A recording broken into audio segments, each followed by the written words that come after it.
Hello everyone, my name is John. Today I will tell you how to set up integration to transfer new rows from Airtable to eSputnik. This is necessary to automatically transfer new rows from Airtable to other systems. For example, via eSputnik you can send SMS messages. Now let's move on to the setup. First you need to create a new connection. Next, select the data source system, Airtable. Now, select the action, Get Rows, New. At this stage you need to connect your Airtable account to the ApiX-Drive service. In this window you must specify the login and password of your Airtable personal account. At this stage, we provide ApiX-Drive access to work with your Airtable databases. To do this, click Add a base. I recommend providing access to all databases at once, so that in the future you will be able to work with them. When the connected login appears in the list of active accounts, select it and click Continue. At this stage it is necessary to select the base from which we will receive new rows. Also select the table. Now you need to select column of type created time. If you don't have anything in this list, you need to add a new column to your table. To do this, press plus, and select the column created time.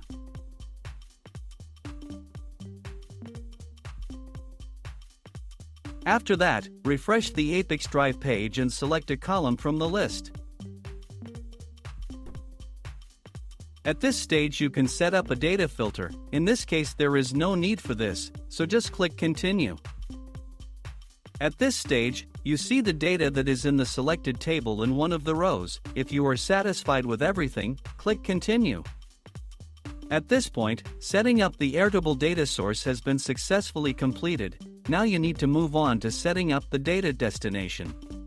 Select the system eSputnik.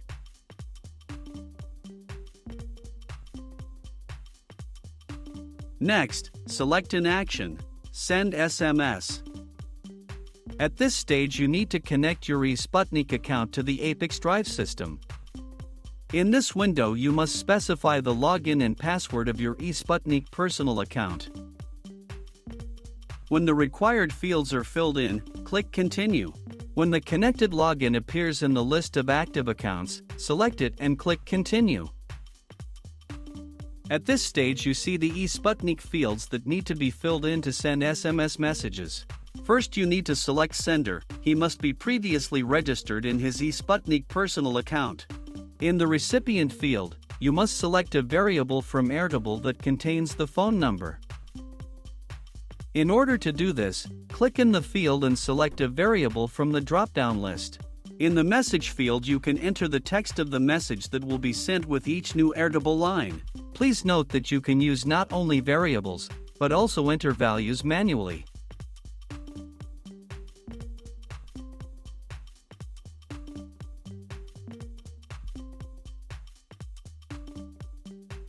When all required fields are filled in, click Continue.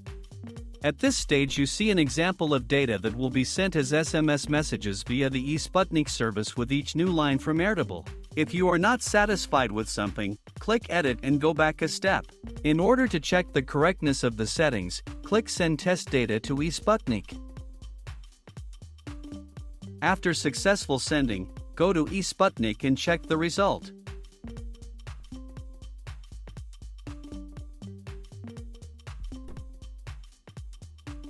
If you are satisfied with everything, return to the ApiX-Drive service and continue setting up.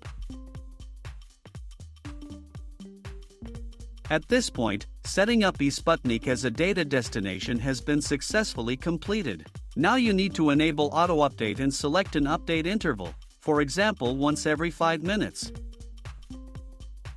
That's all. I wish you successful integration settings and good luck.